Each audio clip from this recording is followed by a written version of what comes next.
because that time everything will Okay. go online. Huh? Okay.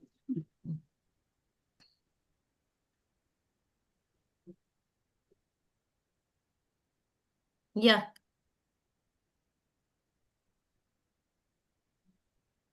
You can go ahead. Please start. Good evening and warm greetings to everyone gathered here. On behalf of ISN National, it gives me immense pleasure to welcome you all to today's postgraduate online teaching session on the topic obstetric patient coming for non-obstetric surgery. This is a great platform that brings together brilliant minds, expert teachers and students from across the country.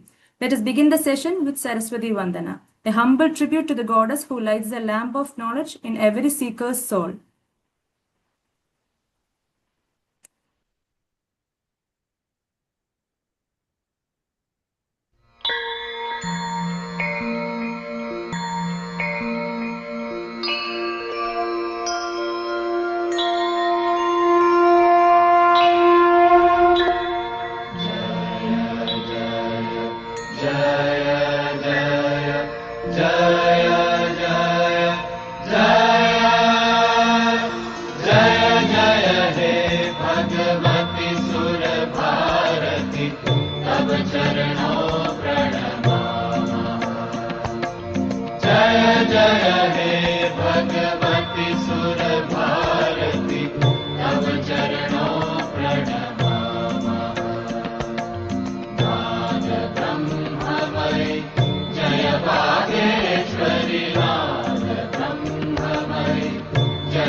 Welcome back. The screen coordinators for today's session are myself, Dr. Shruti Suresh, Assistant Professor, SUT Academy of Medical Sciences, Trivandrum, Dr. Nimmi Raj, Associate Professor, SUT Academy of Medical Sciences, Trivandrum, and Dr. Hallie T, Assistant Professor, RCC, Trivandrum. Once again, I welcome all of you to the session. Let me invite Dr. Sukhminder Bajwa sir, our distinguished Honorary National Secretary. Sir is a renowned academician who is crowned with laurels of merit, and Dr. Bajwa sir continues to inspire not only by his knowledge, but also by his vision and unwavering dedication. Over to you, sir. Shruti, please go ahead. Don't worry with the class. Over to Dr. Nimmi to introduce the faculty for today's session. Bluetooth.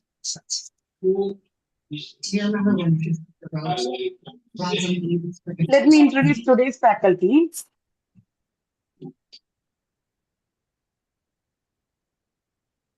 Our moderators for today's session are Dr.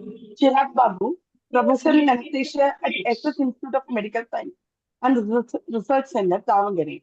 Sir has more than 16 years of experience with special interest in pain medicine, with Fetals of FIPM and FIPP adorned in his hat. Sir has more than 8 publications in national journals. We welcome you, sir, to the session. Second moderator is Dr. Lakshmi KV, Assistant Professor Anesthesiology at SS Institute of Medical Science and Research Center, Davangere. Madam has 7 years of PG teaching experience with special interest in musculoskeletal ultrasound, pain management, and Madam is holding a degree in FIPM from prestigious institutions all across India. She has published 4 research papers in index journals. Madam, we welcome you to the session. We also have 3 eminent class coordinators, Dr. Madhuri ma'am, Dr. Ridhima ma'am, and Dr. Nishant sir. Let us begin this session with open minds and focused hearts. Let me discuss the rules of this session. Audience should mute their mic throughout the session and please keep your videos off during the session. If any queries may be posted in the chat box and will be addressed by the faculties duly. Welcome once again and let the learning begin. I invite respected faculties, Dr. Chirag sir and Dr. Lakshmi ma'am, to introduce your PGs to the audience and to take over the session. Over to you, sir. Thank you, madam. Good evening, everybody. Warm greetings from SS Institute of Medical Science Research Center. We are really honored to be a part of the ISA PG teaching program. Today, we are going to discuss on an important topic, that is non-obstetric surgery, anesthesia for non-obstetric surgeries in pregnant ladies. For that, we have our final postgraduate students, Dr. Alim Najib and Dr. Meenal Mahajan, to present this seminar. Over to you, Dr. Alim and Dr. Meenal. Thank you, sir.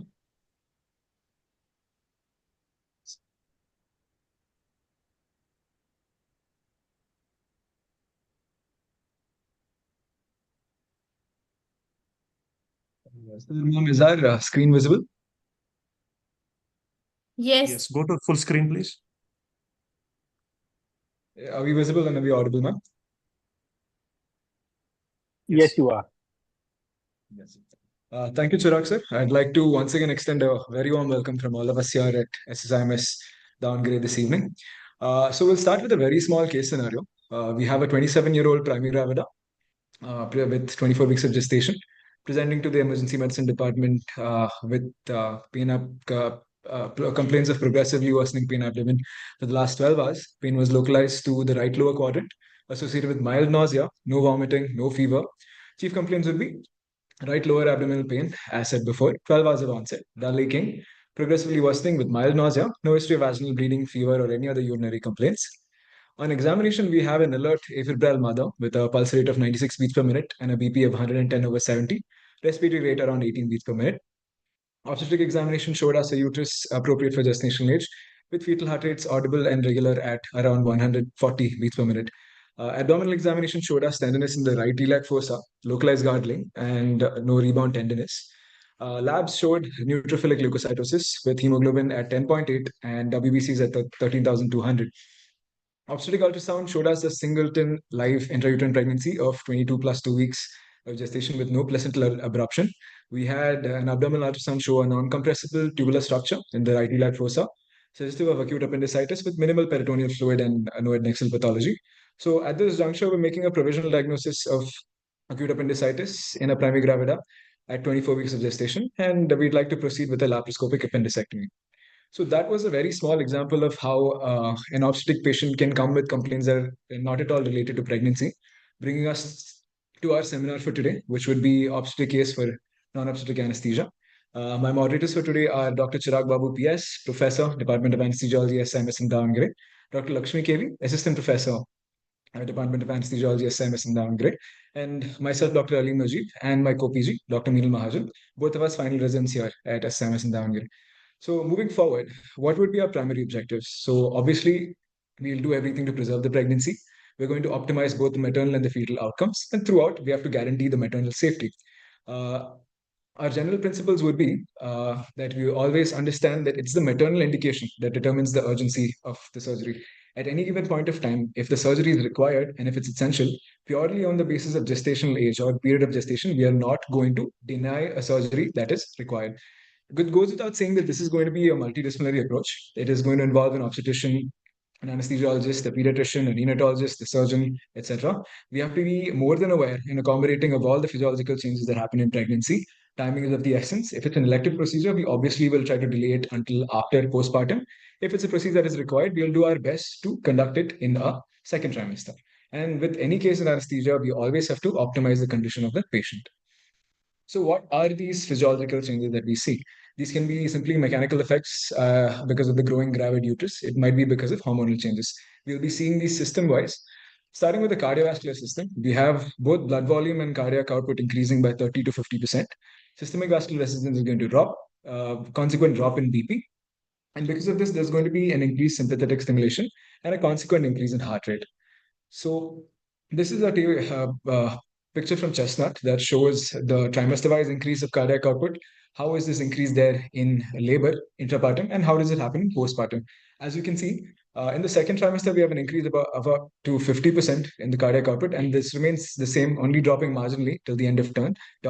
Intrapartum, in the second stage of labor, you can see it increase almost up to upwards of 80%, with the maximum increase seen in the immediate postpartum period. Moving on to supine hypotension syndrome. So this is one anesthetic implication that we have because of the gravid uterus. This is nothing but compression of the great vessels that happens because of the growing uterus. The IVC is compressed as early as 15 weeks. The aorta is compressed at 30 weeks.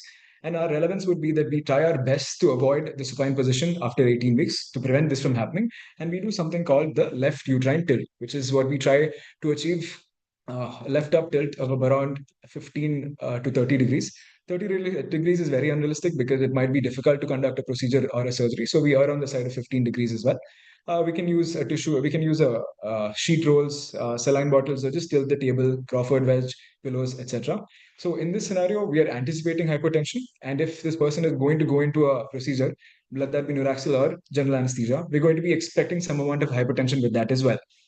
So we have to be prepared for this. What is the incidence of supine hypotension syndrome? What is the incidence? Sir, it's seen in 10% of pregnancies in total, sir. So is there a test that you can predict supine hypotension syndrome in pregnancy?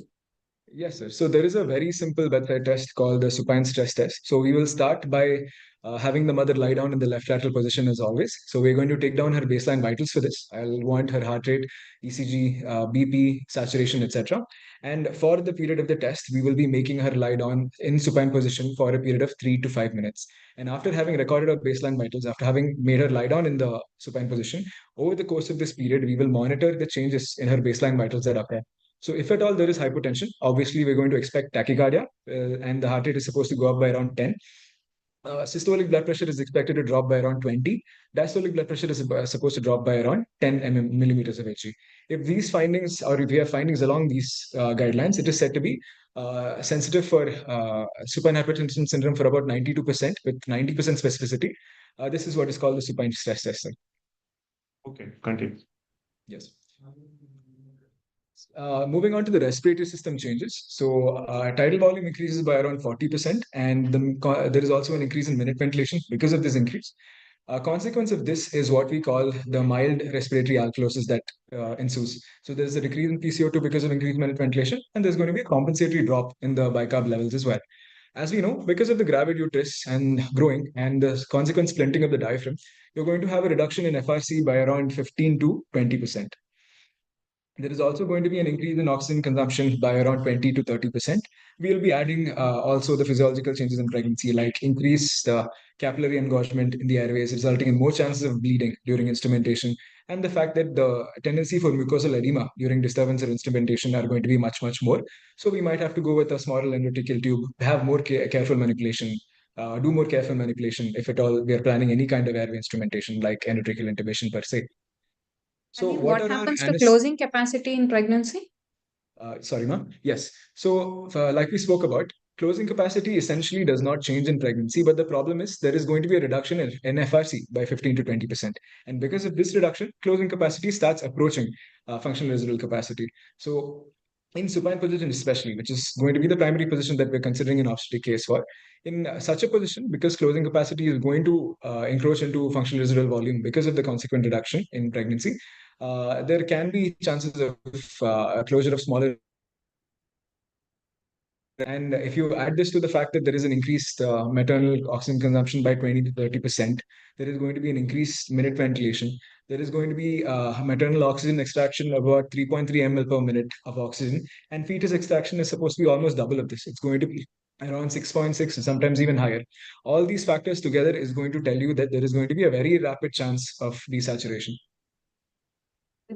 Is the FRC dependent on the residual volume here or the expiratory reserve volume? What do you think? Which one comes down in pregnancy? It is rather the expiratory reserve volume which comes down. The residual volume more or less remains the same. Okay. So FRC because of the decrease in the expiratory reserve volume rather than the residual volume. So totally FRC is decreased, as you said, and it nears the closing capacity in supine position. Yeah, continue. Yes, sir. Thank you, sir. So the anesthetic considerations here, like we know, so we spoke about how there's going to be an increased minute ventilation. At the same time, there's going to be increased cerebral blood flow. Because of the consequent increase in cardiac output, there's also going to be increased blood flow to the lungs. All of these things will cause much more rapid uptake of inhalations in the lungs, bringing us to a lower MAC values. So MAC values are said to be, there's a reduction in of about 20 to 30% in the MAC value of inhalations in pregnancy, giving you a much rapid inhalation induction if that is what we're planning for. And also for all the reasons that we just discussed before, pregnancy is a condition where it's in a case of anticipated difficult airway. And it goes without saying that adequate pre-oxygenation for up to 5 minutes with 100% oxygen is paramount. Another thing is, if at all, in this scenario, because we're presenting a case of ops for non-ops surgery, and we might end up using volatiles. These volatiles, bear in mind, they can cause uterine relaxation. So we have to keep that in mind as well. Why do you think pre-oxygenation is very important during pregnancy? Yes, ma'am. So, ma'am, the whole point of pre-oxygenation is to improve or increase the safe apnea time. So even though for a non-pregnant adult individual, when we talk about the colloquial 7 to 9 minutes of pre-oxygenation, in a pregnant person, because of all the changes that we just discussed, which is the increased oxygen extraction, increased maternal demand, increased fetal demand for oxygen, increased minute ventilation, and overall increased oxygen consumption and reduction in FRC, all of these things are going to bring down that safe apnea time to about 4 minutes. Some studies say that this is up to 4 minutes, 52 seconds. And because of this, pre-oxygenation it's very, very important. It's crucial in this scenario because they have a very high propensity for rapid desaturation. So we always have to ensure that we're adequately pre-oxygenating for 5 minutes. The oxygen consumption increases by 20 to 30%, out of which maternal tissue consumes about 4 ml per kg and fetal-placental unit and growing uterus consumes 12 ml per kg. Along with that, there is decreased in FRC, leading to rapid desaturation. So time to desaturate to 90% after 99% denitrogenation is only 4 minutes, whereas compared to the other patients, it is 8 to 9 minutes. So pre-oxygenation becomes very important. Yes, ma'am. Continue. Thank you, ma'am. So here we have the first MCQ. What is the reason for hyperventilation during pregnancy? You have 4 options. Increased oxygen demand, increased cardiac output. Is it progesterone driven or decreased diastolic pressure? Continue, please. So, moving on to hematological system. As we saw just now, there is going to be an increase in the blood volume of about 30 to 50%. But this increase in plasma volume is not accompanied by a parallel increase in the red cell volume. So there is a disproportionately less increase in the amount of RBCs with respect to the plasma volume that is increasing, bringing us to a state of dilutional anemia. There is also an increased propensity for extravasation of intravascular fluid into the interstitial spaces, increased chance of edema because of reduced albumin and reduced consequent blood colloidal oncotic pressure. Pregnancy is also a hypercoagulable state. We'll see why and how this is. So in pregnancy, as we can see here in this table, factor 1, factor 7, factor 8, factor 9, factor 10, and factor 12 all are increased. Factor 2 and factor 5 remain unchanged. Factor 11 and factor 13 are decreased. Along with this, there is a very significant increase in protein S as well. All of these factors together, sorry, we have an MCQ. The MCQ is, what happens to fibrinogen levels during pregnancy? Option A, decreases slightly. Option B, remains unchanged. Option C, increases significantly. Option D, fall to near zero before delivery.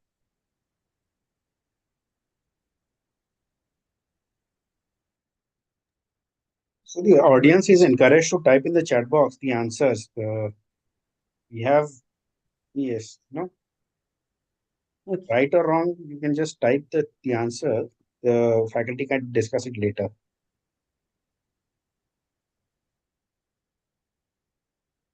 Continuing, sir. So what were our anesthetic implications from the previous slide? So as we spoke about, there is going to be a decrease in blood viscosity, and there is a dilutional anemia that we spoke about. So as long as the mother has adequate reserves, this dilutional anemia will give her the capacity to compensate for about 1,000 to 1,500 ml of blood loss during pregnancy. And at any given point of time, despite this dilutional anemia, we have mechanisms to ensure that there are compensations and there is an increased O2 delivery. This would be the increased concentration of 2,3-DPG, the increased oxygen extraction or the increased oxygen consumption, like we spoke about, 20 to 30% more. And at the same time, because the blood viscosity goes down, it becomes easier for flow. It becomes better flow to all areas. And at the same time, the last point would be that the pregnancy is a hypercoagulable state. There is going to be an increased risk of DVT and VTE. So depending on the procedure that they've come for and the associated probable immobilization, you might have to start pharmacological or mechanical prophylaxis. What are the GI changes that we can expect? So there is going to be laxity of lower esophageal sphincter. Basically there is an anatomical distortion. The relationship between the situation of the esophagus with respect to the diaphragm and the stomach changes. The pinch valve effect that is there normally, that is completely gone. Not completely, but to a large extent it's gone. There is an increased production of gastrin, which will increase the acidity of gastric contents. There is going to be an increased intragastric pressure. It goes upwards of 30 all the way up to 40 centimeters of water. And at the same time, there's going to be increased hepatic blood flow. So how is this relevant to us? All of these things are showing us that there is going to be an increased risk of aspiration. So it is crucial that we always make them follow adequate NPO. And we'll also have to consider some amount of aspiration prophylaxis. In detail, will be led in the latter half of the presentation.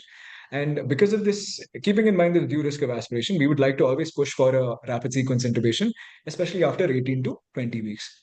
Increased hepatic blood flow would mean that drugs like morphine, which have a primary hepatic form of clearance, will have much faster clearance, sometimes up to 50 to 60% increased clearance when they have a high extraction ratio. Dr. Alim, what do you think about the gastric emptying time in pregnancy? Do you think it's going to be prolonged? Yes, sir. So per se, the gastric emptying time is not really affected in a normal pregnant ASA2 individual. There are other added factors that will cause this difference here. So gastric emptying time is not delayed in pregnancy. It's just that the intestinal motility is slightly delayed. Gastric emptying time will reduce if at all the mother is actively giving labor because of the pain and the associated stress. It can be if at all we've administered any kind of opioid, and other risks for decreased gastric emptying time, like obesity, diabetes, CKD. All of these conditions can cause a slower gastric emptying time. But in a normal case, normal pregnancy, the gastric emptying time is not delayed. Yes, continue. Is rapid sequence induction is recommended for all the patients after 20 weeks of pregnancy? Yes, ma'am. So it is not a hard and fast rule that we always have to give rapid sequence intubation after 18 to 20 weeks. Like we just described, even though pregnancy is considered a full stomach scenario, it is, and there is a risk of aspiration. Gastric emptying time per se is not going to be affected as long as there are no other additional risk factors. So if at all we have a normal pregnant female posted for some procedure and we have maintained adequate NPO, it might not be required for us to actually proceed with rapid sequence intubation. If there are any other factors that are going to increase the risk of aspiration other than this, like diabetes, obesity, CKD, and inadequate NPO, then we would definitely prefer a rapid sequence intubation. And otherwise, it's not actually recommended always. Okay. Continue. So what are the renal system changes that we can expect? There is going to be an increased renal blood flow, and it's going to increase the GFR from 100, it goes around 150 ml per kg per 1.72 meters squared. And at the same time, because of this, there's going to be increased creatine clearance as well as urea. And what this means is for a normal pre-pregnant individual, whatever normal values that we consider of urea and creat might be abnormal in the situation of pregnancy. The normal urea is said to be around 9 milligram per deciliter in pregnancy, and creat goes to around 0.5. The threshold for both glycosuria and proteinuria is reduced in pregnancy. So glycosuria for up to 10 grams per day and proteinuria up to 300 milligrams per day is actually normal in pregnancy. Associated with this, we'll also are going to be seeing dilatation of the pelvic ileal system. So how does this affect us? There is increased risk of urinary stasis, giving us an increased risk of urinary tract infection. The gravid uterus is going to end up compressing the ureters. There is a possibility. So it can result in hydroureteronephrosis. And there is also increased clearance of all drugs that are primarily excreted by the kidneys.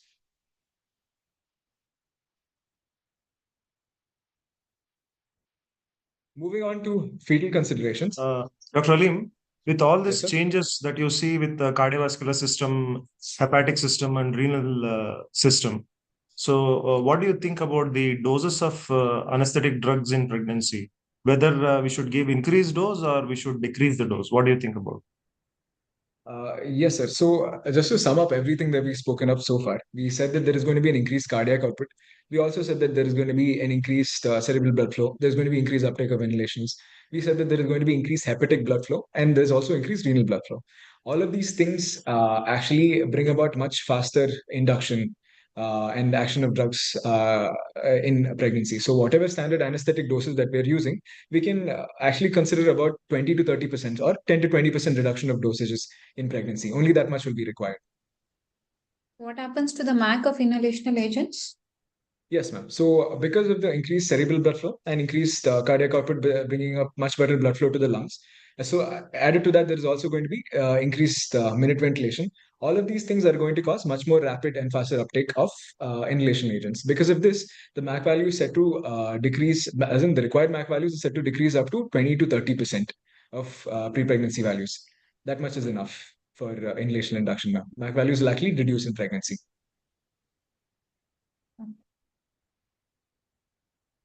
Please continue. Yes. We'll be moving on to fetal considerations now. So, what are the fetal risks in a situation like this when somebody presents with a non-obstetric emergency or an elective procedure? So, the disease process itself, so whatever they're presenting with, that itself can have an implication on the fetus. Any related therapy for that particular disease, that also can have an implication on the fetus. Teratogenicity, we'll cover that in the coming slides, has drug implications, non-drug factors, other drugs, other factors other than the administration of drugs that can cause implications on the fetus. And it can be anything that are adverse effects associated with imaging, like radiation per se. Fetal asphyxia can also happen because of altered utero-placental circulation. We'll be seeing that in the next slide. There's always going to be a risk of abortion, preterm delivery, emergency delivery, and operative delivery. Sometimes they're also reported lower ABGAR scores after birth. So what are the factors affecting utero-placental blood flow? So mechanically, we already saw about supine hypertension syndrome reduced return by causing aortic cable compression. And it goes without saying that if you do a left lateral tilt or a left uterine displacement, this goes out of the way and we improve the uterine blood flow. The maternal BP is the single most important determinant of the utero-placental blood flow. So a normal BP and a cardiac output, normal cardiac output would give us a better or a good blood flow. And any situation with hypotension, shock, or a low cardiac output state is going to obviously reduce this blood flow. At the same time, hormonal effects like progesterone and estrogen are responsible for maintenance of this blood flow. Any catecholamines consequent to a sympathetic nervous system stimulation. It can be because of pain, stress, anxiety. All of these things are going to cause a reduction in blood flow. Local and pharmacological entities would be nitric oxide and other prostaglandins that are responsible for maintaining an increased blood flow. Alpha agonists are reported to have reduced blood flow. And we already said this, sympathetic nervous system is going to cause catecholamine release at reduce the blood flow. So hypoxia, hypercarbia, and acidosis is going to cause exactly this. It's going to cause stimulation of the sympathetic system. So we ensure that at any given point of time, we maintain normal acid-base balance, normocarbia, and prevent hypoxia. What is so unique about utero-placental blood flow, Ali? Yes, sir. So the utero-placental blood flow is formed as the result of a unique pathophysiology. The uterine arteries have been remodeled and infiltrated to become low pressure, low resistance, and a high flow system. Essentially, what this means is there is very little central nervous system control or auto-regulation of this utero-placental circulation, and it's very locally mediated. There are several humoral factors and other prostaglandins that locally mediate the flow that is present in this low resistance and high flow field. And the prime determinant here is it is very much dependent on the maternal BP. The utero-placental circulation is very much dependent on this maternal BP, which is why, like we started in the beginning, the increased cardiac output is a big boon in this scenario because it ensures that at any given point of time, because the utero-placental circulation is so dependent on the mother's BP, at any given point of time, there is enough and more surplus to maintain that blood pressure. Yeah. So it is a low resistance, high flow system where the uterine blood flow increases from 50 ml per minute to 700 to 900 ml per minute near the term. Yes, ma'am. So that is why it is very important that we maintain the maternal BP perioperatively. So that has a direct bearing on the utero-placental blood flow and the ultimate result of the fetus. Okay, that's a good point that you put across. Yeah, you can continue. Thanks. So teratogenicity is any significant postnatal change in function or form that would form in an offspring as a result of prenatal treatment. So you have to understand that this is the most sensitive period is going to obviously be the period of organogenesis, which is day 31 to day 71. The stage of gestation at which the exposure is occurring is going to determine what is the target organs, what are the tissues that get affected, what are the types of defect, and what is the severity of damage. So this is What from are the Chestnut. types of teratogenicity, Ali? Yes, ma'am. So as we can see here, there are two particular types of teratogenicity that can happen. So if at all teratogenicity happens in the period of organogenesis, it's going to result in major morphological and structural abnormalities. This is during the period of organogenesis, you can get any structural or functional and major morphological abnormalities like craniofacial defects, cardiovascular system can be affected, congenital symptoms, neural tube defects, etc. These are very major, very gross, significant morphological abnormalities. At the same time, the uterus is still sensitive to teratogenicity after the period of organogenesis as well. During the latter half, after the period of organogenesis, the organs have already formed, but the uterus is still sensitive. During these period, you can have functional or other neurobehavioral changes and other cognitive abnormalities that happen as a result of teratogenicity. And this can be the effects of this can be very long term. It can be seen even for years after the fetus. After the delivery has happened. Yeah. Continue. This is from Chestnut. It is going to show us the growth period of the embryo in weeks in the top, and it is going to show us three distinct phases of what can happen to the pregnancy with respect to teratogenicity. You have to understand that the first 2 weeks, the period of conception till implantation, it is basically an all or none phenomena. Either the teratogen is going to result in the loss of pregnancy or the pregnancy will carry on. So we don't per se have a teratogenic effect here. After this is where teratogenicity comes into play significantly. So from week 3 to week 8 is the period of organogenesis. Like we just described, this is the most sensitive period. It can result in major morphological abnormalities. After this, from 8th week or from the 9th week all the way till term is where you get functional and neurobehavioral cognitive abnormalities.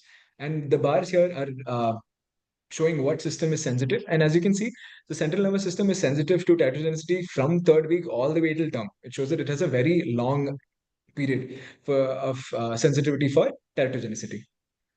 What are the drug and the non-drug factors? Non-drug factors first, it's going to be hypoxia, hypercarbia, hypothermia, radiation, oxygen stress, that is free radical injury.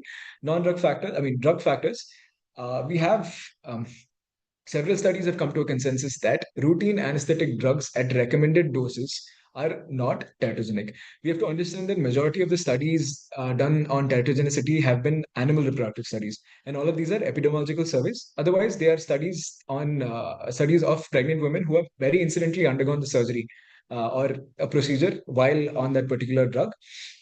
But the consensus right now is that as long as you use them in the prescribed doses within reason, anesthetic drugs are not teratogenic.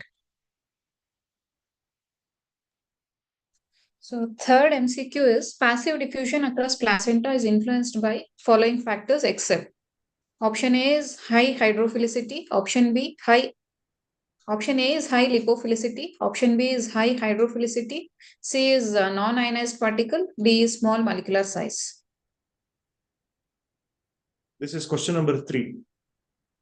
MCQ 3. Sorry, we didn't number it.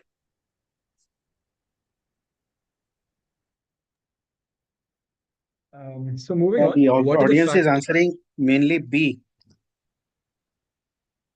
for this question.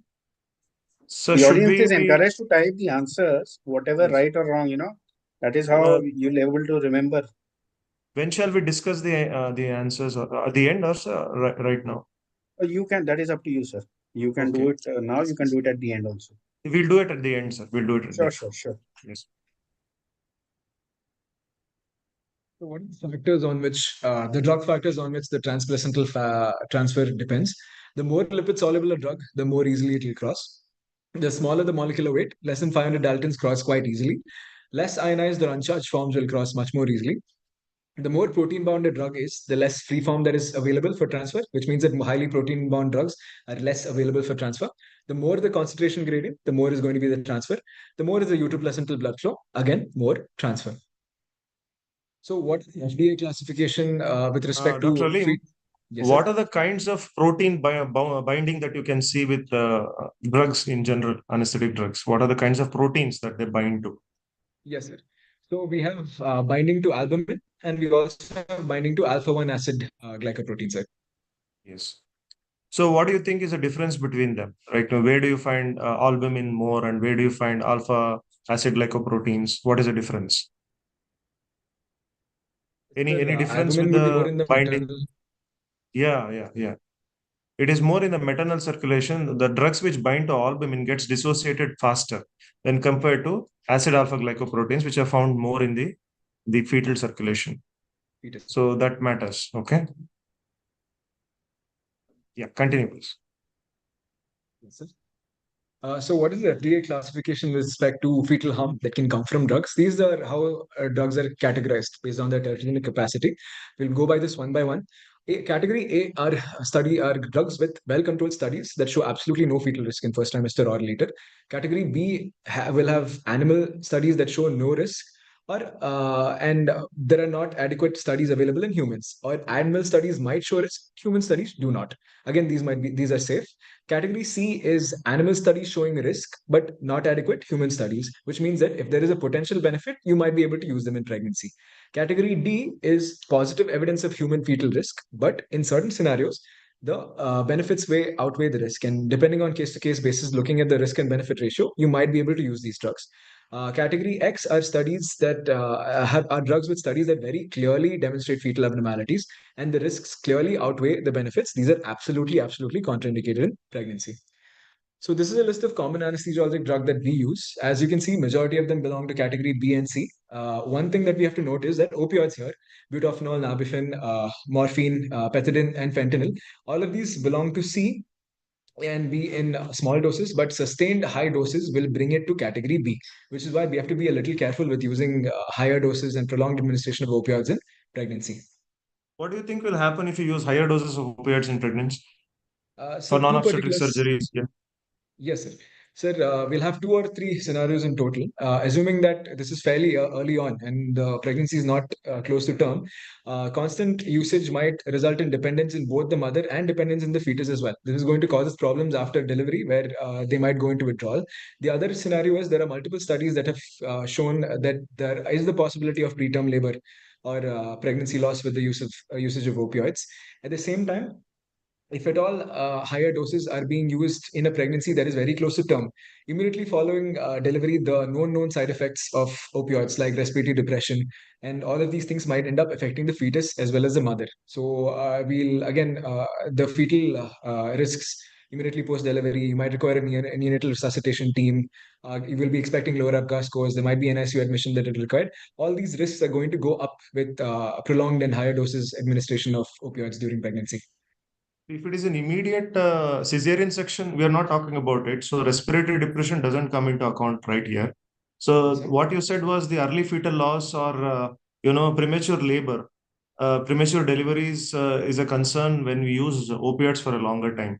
So many of the articles say avoid opioids when you're using it for the post-operative analgesia. Try to minimize it as much as possible by using multimodal analgesics. So that is the take-home message from this. Yeah, please continue. Yes. These are other common drugs that we use, and these are very safely usable drugs that are common to us, anesthesiologists and intensivists. Moving on to teratogenic drugs. Again, as we have a list here, captopril and enalapril are known to cause renal agenesis, which can result in oligohydramnios in the fetus. Carbamazepine and valproic acid are known to cause craniofacial abnormalities and also cause neural tube defects. Lithium is very common to cause Epstein anomalies in children. Phenobarbital again has a milder incidence of neural tube defects. Retinoic acid causes something called retinoic acid embryopathy. Tetracyclines are known to cause teeth and bone pigmentation. Thalidomide, as we all know, causes phecomelia or sealed limbs. So we talked about drug transfer, but how does this affect us? What and how does drug transfer happen? And when does this become a cause of concern? So we have 3 main types of drug transfer based on the relative concentrations in the maternal and the fetal blood. Complete or equivalated transfer means that the fetal maternal ratio is the same, which means that it is very freely crossing the placental membrane and it develops the exact, almost similar concentrations in the maternal and fetus. And this is going to indicate that because there is free transfer, you have to ensure the usage of standard doses because there is definitely the possibility of toxicity. And the second scenario is where there is exceeding transfer, which means that it is again freely transferable, but it builds up a much higher concentration in the fetus than the mother because of added mechanisms like active transport or because of ion trapping. In this scenario also, you have to be especially careful and avoid higher and prolonged doses because you are much more predisposed to developing toxicity in this class than the first class. What is The ion last, trapping, Ali? yes, ma'am. So every drug has a pre-described value called pKa. So pKa is the physiological pH at which a drug exists equally in charged and uncharged form. Essentially, for a drug to cross a semipermeable membrane, it has to be uncharged, like we described. And after it crosses a semipermeable membrane, if at all it becomes ionized, it essentially gets trapped there. It is not the flux of the drug that is seen before that doesn't end up happening. Ion trapping is exactly this, where a drug will cross the membrane, ionize, and become trapped in one side of that particular membrane. This is called ion trapping, and this is why we see exceedingly higher values of exceedingly higher concentration of certain drugs, and this becomes in certain drugs in the fetus. This is mostly pertinent towards weakly basic drugs because the fetal pH is slightly acidic. It is around 7.25. So because of that, basic drugs end up getting ionized once they reach the fetus and they get trapped in the fetal circulation, ma'am. Can you give some examples? Ma'am, weak bases like opioids, local anesthetics, ketamine, all of these drugs are known to have built up higher concentrations in the fetus. What are the kinds of placental transfer that you know of? Placental transfer of drugs. Sir, transfer can happen because of simple diffusion. It can happen as a result of facilitated diffusion. It might happen as a result of active transport. It might, for completion's sake, people also mention penocytosis, but penocytosis has a very minimal role to play in placental transfer, sir. Yeah. Please continue. So these are our commonly used anesthetic drugs, and we have described their fetal-maternal ratio. What is to be understood is we are only looking at the numbers here. If the fetal-maternal ratio is going to approximate to 1, which means there is going to be very free transport. If it goes more than 1, that means obviously there is much higher risk of toxicity. If it's less than 1, these are very safe to use. You can confidently use maybe a higher dose as required because it will only build up more in the maternal circulation than the fetal circulation. Again, propofol and etomerate very freely cross. So propofol can be used at standard doses, but if at all you're using TIVA with a long duration, you're planned for a long duration procedure, and you're going to upwards of 10 to 11 hours, you have to be a little careful of fetal acidosis. Etomerate again crosses readily, standard doses safe. Thiopentane is slightly less than 1. It is 0.4 to 1, which means that the average value they say is around 0.7. So because of incomplete transfer, you don't have to be that scared. It is fairly safe. Ketamine increases more than 1. Like we said before, ion trapping happens. And because of this, you have to avoid larger doses. Glycopyrrolate has a fetal-maternal ratio of less than 1, which means that there is very poor placental transfer. So this is the choice, anticholinergic of choice in such a scenario because it will not cross over to the fetal circulation. Atropine, compared to glycopyrrolate, it has a fetal-maternal ratio of 1, which means that it can cross over to the fetus and it can cause fetal tachycardia. So Midas again approximates a fetal-maternal ratio of 1, crosses readily. We avoid high doses, especially near delivery, we'll avoid high doses. Non-depolarizing muscular agents, we can take it as all of them are actually fairly large molecules. And like we said, larger molecules will have a lot more problem crossing the placental barrier. Because of this, their fetal-maternal ratio is less than 1, and they're fairly safe to use in pregnancy. So moving to opioids, both fentanyl and morphine, as you can see, both of them reach fetal-maternal ratio of around 1, sometimes slightly higher also. And like we said, opioids are slightly basic drugs. There is a chance of ion trapping that is happening here. So we have to ensure that we are on the side of caution when we're using such drugs. So higher concentrations, prolonged administration, delivery close to, administration close to delivery, all of these things we should ideally avoid. Neostigmine for neuromuscular reversal. Again, this has a fetal-maternal ratio of less than 1. So there is very poor placental transfer, minimal fetal effects, and we safely use this as the for neuromuscular reversal, sir. So what is your reversal of choice in pregnancy at the end of general anesthesia? Sir, we would prefer neostigmine as for reversal of neuromuscular blockade. So would you like to add glycopyrrolate along with neostigmine, or would you like to go with atropine? What do you think? Yes, sir. So there is a very slight nuance here. I'll be going back to the previous slide. As we can see here, we started with neostigmine, which had a fetal-maternal ratio of less than 1. We said that neostigmine does not cross the placenta as much, but it still does cross enough for the possibility of fetal bradycardia. Glycopyrrolate also doesn't cross the placenta, but at the same time, we have neostigmine crossing the placenta more than glycopyrrolate. So there is that theoretical risk of neostigmine that is present with the usage of neostigmine for neuromuscular reversal, and glycopyrrolate will not be able to reverse that, or might not be able to reverse that, because it is present. It is going to cross a lot less. We have atropine here, that is a fetal-maternal ratio of more than 1 or approximating 1, which is going to cross freely and negate this effect of bradycardia that is present. So I'd like to prefer, in a pregnancy scenario, I'd like to prefer atropine for co-administration with neostigmine for neuromuscular reversal, sir. So a small amount of neostigmine would cross the placenta and cause fetal bradycardia, if at all. So glycopyrrolate, being a tertiary ammonium compound, would not be crossing and helping out with that bradycardia. So atropine, being a smaller tertiary amide, so it readily crosses the placenta and would help in negating the effects of neostigmine.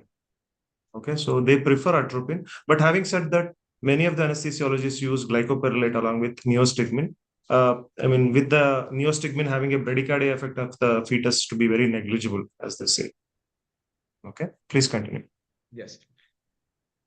We have ephedrine and phenylephrine here. As we can see, phenylephrine has very low placental transfer. It has very minimal placental crossing, significantly lower fetal concentrations compared to mother, very safe for obstetric use. Ephedrine has a higher fetal-maternal ratio, and it readily causes placenta. Studies have shown that it amounts to a certain amount of fetal acidosis and can also have metabolic effects. Hydrocortisone has a fetal-maternal ratio of less than 1. And very limited placental transfer, so it's going to be very safe. Heparin also has negligible transfer, again making it fairly safe to use for anticoagulation in pregnancy. Which is the vasopressor of choice in pregnancy? Yes, ma'am. So on this screen here, we have 2 vasopressors displayed. And we started off by saying that phenylephrine has a fetal-maternal ratio of less than 1. Ephedrine has a higher fetal-maternal ratio approximating 1. Historically, we've always preferred ephedrine, but studies have shown that if you're comparing phenylephrine and ephedrine is going to cross over the placenta and build a much higher concentration in the fetus. And this has been associated with poorer, fetal outcomes, where there is more chance of acidosis and in the fetus because of this placental transfer. This is not seen with phenylephrine. So phenylephrine has been chosen. Now it is, in light of recent studies, it's been chosen as a vasopressor of choice for both cesarean sections as well as other operations during pregnancy. Continue.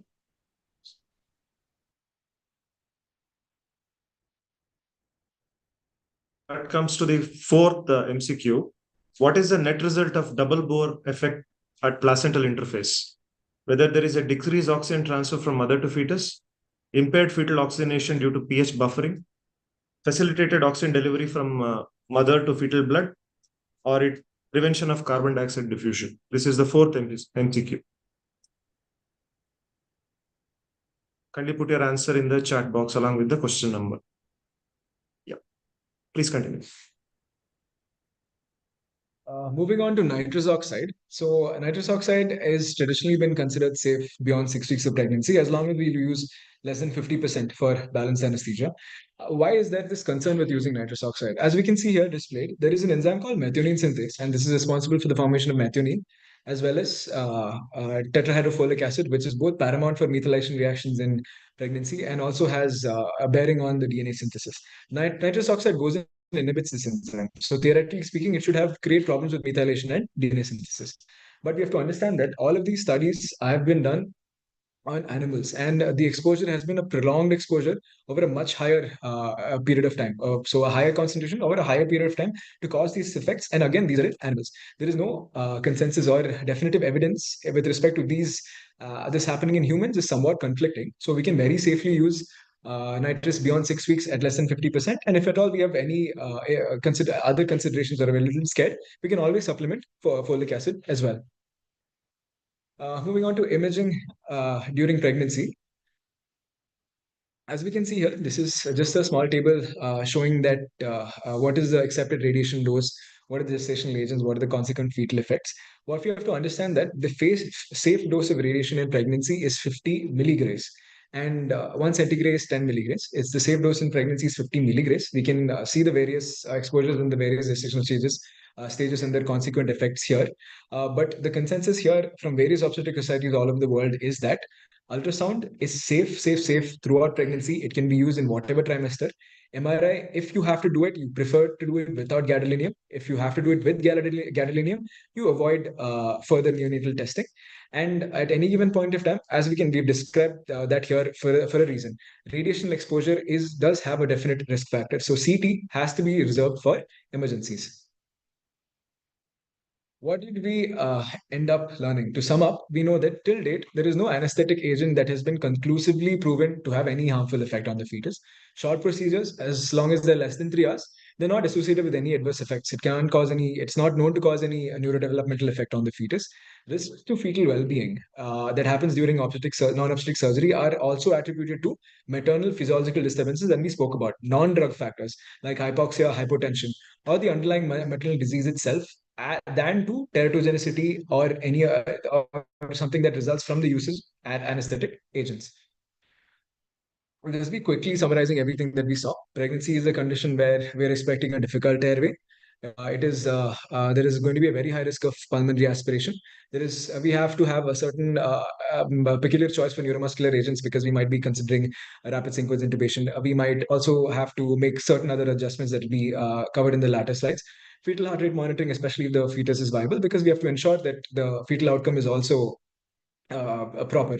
Fetal drug exposure, again, teratogenicity will have drug and non-drug effects. We'll always have a choice between taking up for general anesthesia or neuraxial anesthesia. Neuraxial anesthesia. This is again pros and cons depending on the situation. We may minimize maternal hypercarbia. Again, we always are on the side of slight hyperventilation. We'll always do some amount of minute ventilation.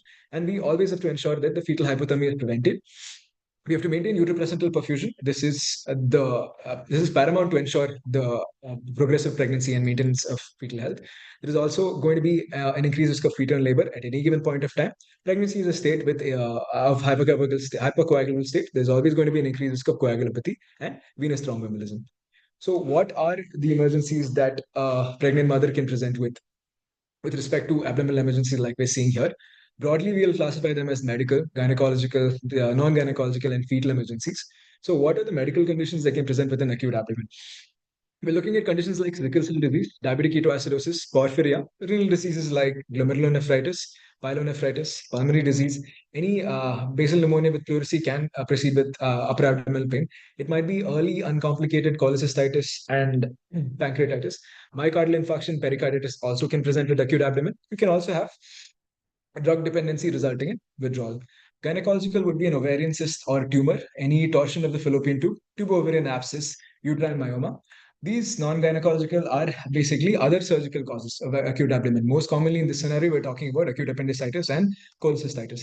Adnexal masses could have gone for, or masses that have gone for torsion, any kind of bowel obstruction, any kind of trauma, or any other kind of vascular accident.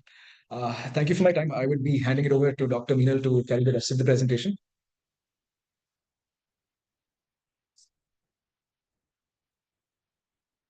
Good evening, everyone. I'm Dr. Meenal Mahajan, and I'll be taking over the second half of the presentation. And we'll be talking about certain key considerations in the management and in management making strategies for non-obstetric surgical procedures during pregnancy.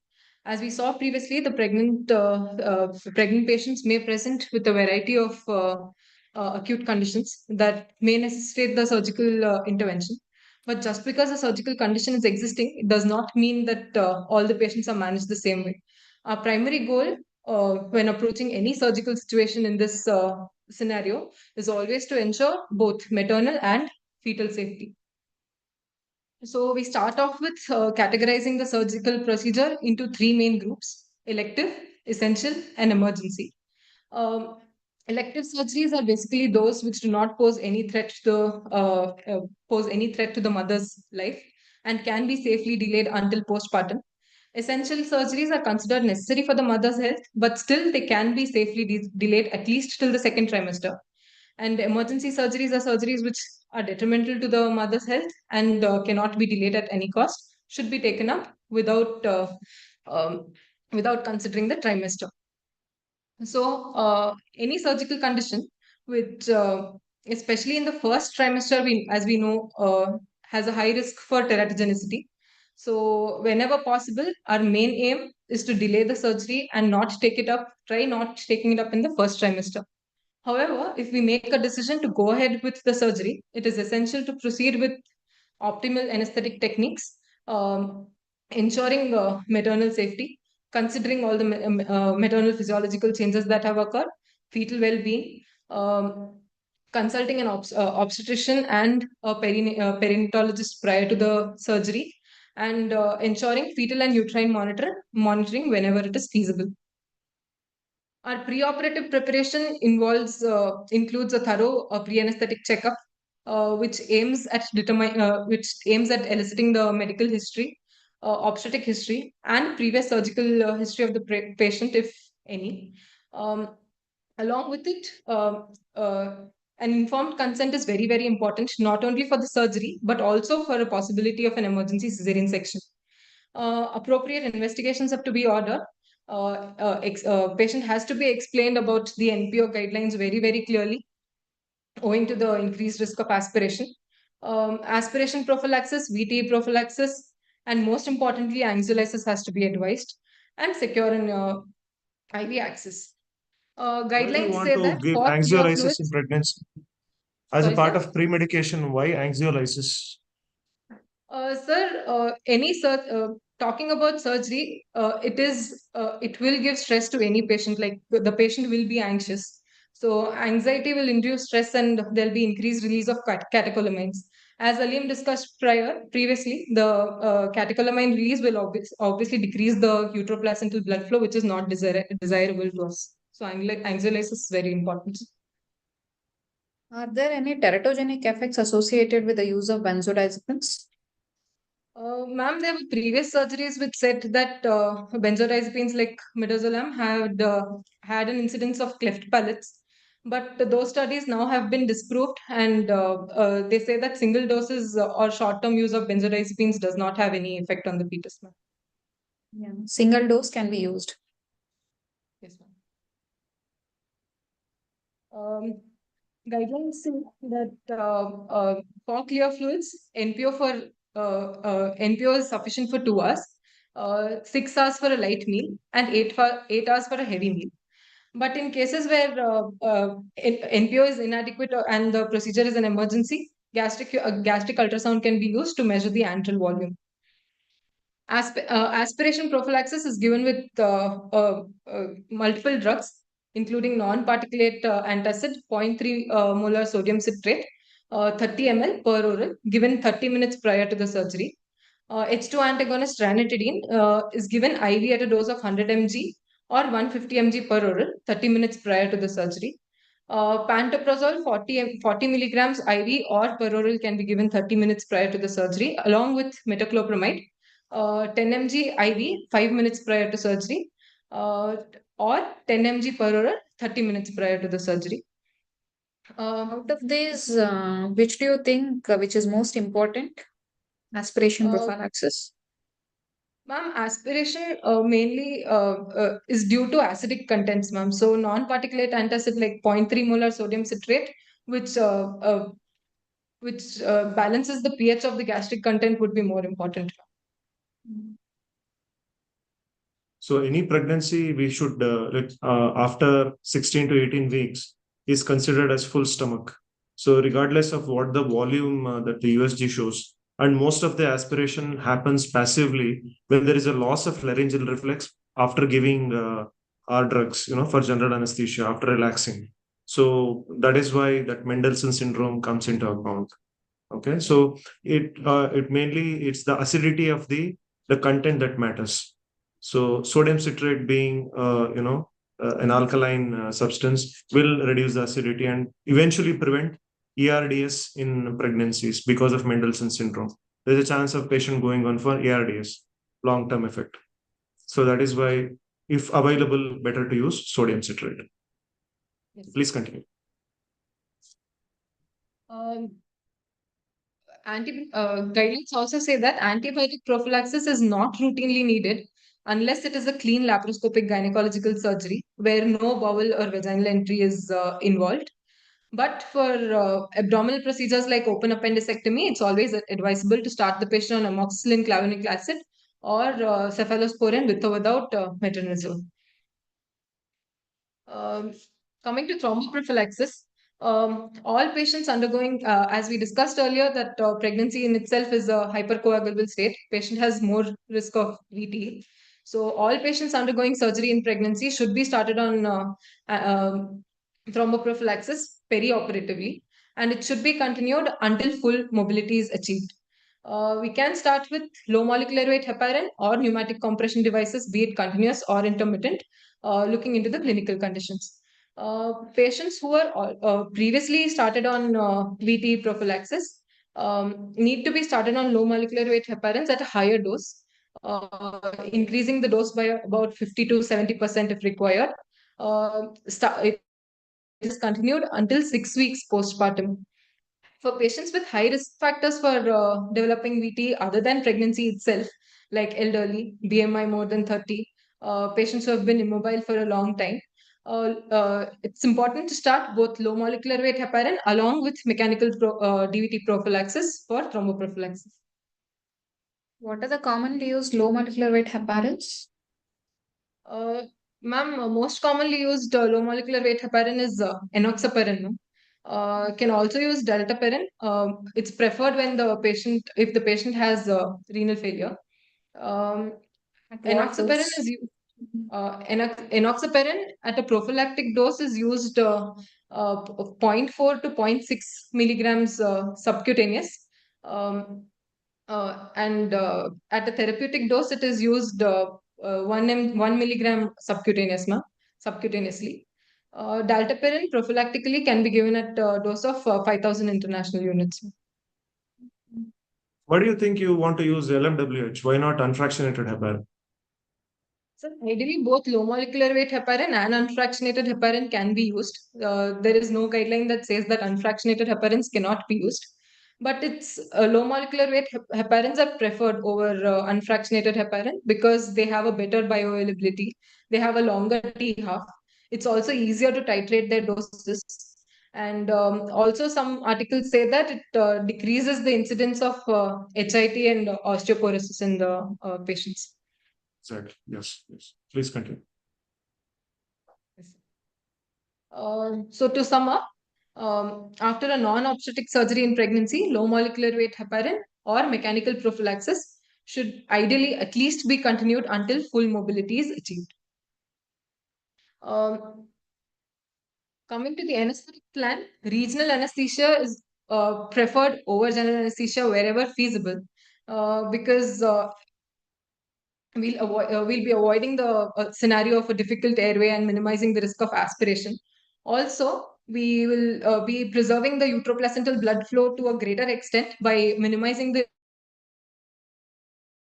amount of drugs used, and maternal and fetal drug exposure also can be minimized. But it also comes with its own demerits, like the patient can develop hypotension post-neuraxial blockade. She has an increased risk of developing local anesthetic systemic toxicity and PDPH. Also, regional anesthesia comes with its own technical skill-based difficulties. But general anesthesia, looking at the other way, it gives you a definitive airway. It will be easier to titrate the depth and relaxation. Also, we'll be avoiding all the side effects of all the demerits of regional anesthesia, like post-spinal hypotension and other complications. But all this comes at a cost of increased fetal drug exposure and in higher incidence of post-operative nausea, vomiting. This is an algorithm which helps, which goes through the obstetric by the obstetric general anesthesia for failed endotracheal intubation or anticipated difficult airway. Pre-induction planning and preparation is very important. It should always be a team discussion. Rapid sequence induction is done with the maximum of 2 laryngoscopic attempts. If a third attempt is done, it should always be done by a senior anesthetist. If we fail to secure an endotracheal tube, we can always go with trying to secure a supraglottic airway device, maximum 2 attempts. Failing which we declare CICO or total ventilation failure, and go for front of neck axis. Once we encounter this situation, we now need to decide if you want to wake the patient up or proceed with the surgery. If the maternal condition there is no compromise with the maternal condition or the fetal condition, and the patient has superadded risk factors for difficult airway like obesity, increased risk of aspiration, it's always better to postpone the surgery and wake the patient up. But if the medical condition has a detrimental effect on either the maternal condition or the fetal condition, and the patient doesn't have any of the other risk factors like obesity or increased aspiration risk, you can always proceed with the surgery. Intraoperative monitoring has to be done both for the mother and the fetus. For the mother, we use standard ISA monitors, including heart rate, BP, saturation, EtCO2, temperature, along with cardiotocography. For the fetal monitoring has to be done immediately pre-op and post-operatively. Intra-op monitoring could be difficult because the surgical site of interest and the monitoring are in the same place. So Monitoring guidelines. FHR monitoring is done from 18 to 22 weeks. Heart rate variability is monitored once the fetus is viable, that is 25 weeks onwards, along with the cardiotocography. It enables the optimization of both maternal conditions in case we find signs of fetal compromise. In cases where fetal compromise there is higher risk of fetal compromise, intraoperatively transvaginal ultrasonography can be done. What is a viable fetus, Meenal? Ma'am, any fetus which post-delivery can sustain on its own without the requirement of a placenta or uterus, maybe with or without medical interventions, is a viable fetus. Usually it is post 24 weeks of gestation. What monitoring is recommended for pre-viable and viable fetus? Ma'am, for viable fetus, it is important to monitor both heart rate variability along with electronic cardiotocography. But for a pre-viable fetus, Doppler heart rate monitoring will be sufficient. No, you're supposed to use both, electronic cardiac monitoring of the fetus as well as the uterine contractions in a viable fetus. That's the guideline. But if it is a pre-viable fetus, anything between 18 to 22 weeks or so, so they use Doppler cardiac monitoring. So that is the guideline, so that you can use that one. Otherwise, if it's a viable fetus, it is imperative that we use at least pre-operatively once and post-operatively if it is not feasible to take the cardiac tachograph instrument inside the OT, at least pre-operatively once and post-operatively just to determine the status of the fetus. Yeah, please continue. So intraoperatively, if we find any signs of true fetal compromise like persistent bradycardia or tachycardia, decreased heart rate variability or persistent decelerations, we can try to minimize it by giving an increased left uterine displacement, increase the oxygen concentration, treat hypotension if there's any by administering vasopressors to try to return the blood pressure to a baseline. Ask the surgeon to decrease the surgical retraction and manipulation of the uterus and decrease the abdominal insufflation. Ensure appropriate EtCO2 levels between 28 to 32. And also evaluate the acid-base status and hemoglobin of the mother. When do you call it is a non-reassuring fetal status? Ma'am, non-reassuring fetal status is whenever there is persistent bradycardia or tachycardia, a decrease in the heart rate variability, and there is persistent decelerations. Decelerations, okay. Who will be monitoring that? Like we need a perioperative obstetrician. Yes, ma'am. Obstetrician should be there inside the OT to monitor that whenever you are doing a procedure for a viable fetus. Yes, ma'am. Yeah, please continue. Coming to neuromuscular anesthesia, Because of the physiological changes in the musculoskeletal system of the mother, there is an implication on the there is an implication on neuraxial anesthesia as well. There is difficulty in palpating the landmarks. There is about 20 to 30% of dose reduction of the local anesthetic required because of the increased doses. There will be increased ascent of the local anesthetic per se in a normal patient, where it would ascend up to T6. In a pregnant female, it will ascend up to T4. Increased sensitivity to local anesthetics is there due to increased due to progesterone. Also, increased epidural venous plexus engorgement will increase the risk of intravascular injection and also possibility of bloody tap. For general anesthesia, to induce the patient, to start with, we always start with maintaining the patient in a left uterine displacement to maintain adequate utero-placental blood flow. Pre-medication is done with glycopyrrolate. Benzodiazepines are given for anxiolysis. Adequate pre-oxygenation, as he already emphasized, is important for 5 minutes.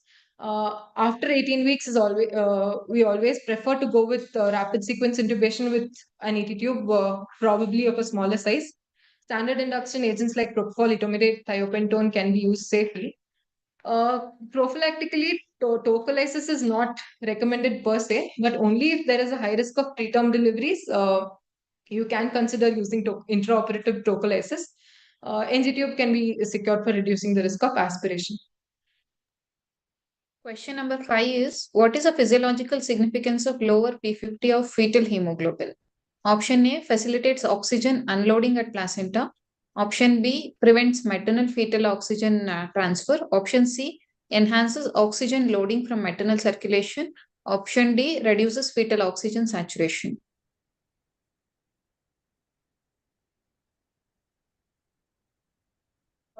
For neuromuscular blood, both succinylcholine and rocuronium have been considered safe to administer for rapid sequence induction. When it comes to non-depolarizing muscle relaxants, the doses should be adjusted only if the patient is on magnesium sulfate infusion for tocolysis, because it will prolong the duration of NDMRs. Neuromuscular monitoring can be considered to titrate the doses as required. What about succinylcholine? Can we give it in a normal dosages? Yes, sir, we can give succinylcholine in normal doses. Though during pregnancy, the concentration of pseudocholinesterase is decreased, but also there is increase in volume of distribution. So reducing the doses per se is not required. How about non-depolarizers? So non-depolarizing muscle relaxants also can be given in normal doses, but provided the patient is not on magnesium sulfates. Right. Okay. Please continue.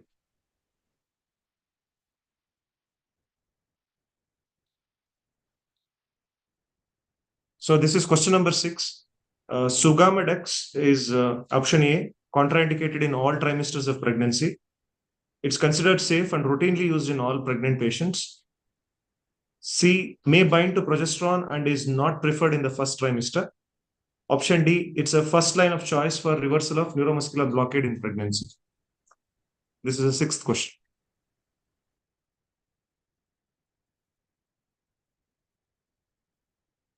Intraoperatively, the patient is maintained on oxygen and nitrous oxide in the ratio of 1:1. Higher FiO2s are required, up to 50%. 0.5 MAC for volatiles will suffice. Neuromuscular blocking agents like cisatracurium, vecuronium, rocuronium can be safely used. For analgesia, boluses of IV fentanyl can be used, but in the minimum possible doses, as we already discussed, that opioids, when used in higher doses, have found to cause teratogenicity or detrimental effects. Question number 7. All of the following are true regarding ventilation strategy in pregnancy, except option A, permissive hypercapnia. Option B, low tidal volume ventilation. Option C, application of PEEP. Option D, PaCO2 between 30 to 32 mm of Hg. Continue, Meena. Tocolysis per se, as we discussed, is not required to be routinely started. But if you're anticipating preterm delivery, You can always start the patient on isoxaprine intravenously. IV infusions are usually recommended, which can be followed by intramuscular doses of isoxaprine 10 mg 6th hourly, and then switch to peroral doses. Other tocolytics which were being used were nifedipine, but it is not recommended owing to the higher incidence of hypotension and headache.